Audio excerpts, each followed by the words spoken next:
مساء الخير، ازيكم عاملين ايه؟ اتمنى تكونوا جميعا بخير. النهاردة برد على مغالطات في فيديو استاذنا محمود سعيد.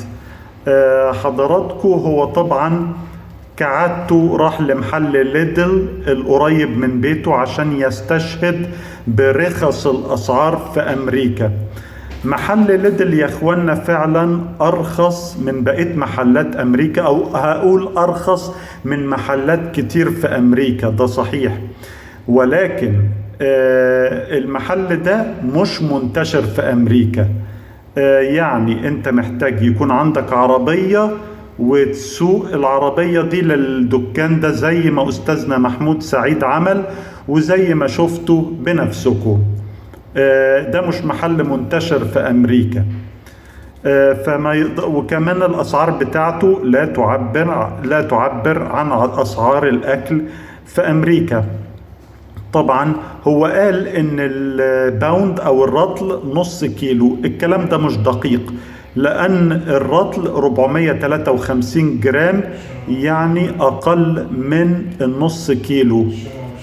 فيا حضرات بقول لكم ان بالنسبة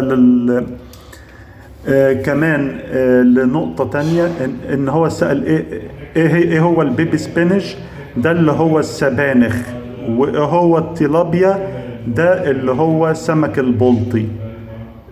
طبعا هو تجنب اللحوم عن عمد لانه عارف انها غالية، عشان كده هو تجنب اللحوم لانه عارف انها غالية. اما بالنسبة لمصاريف المعيشة في امريكا فهتلاقوا ان اغلبها جاي من الايجار والفواتير والسيارة.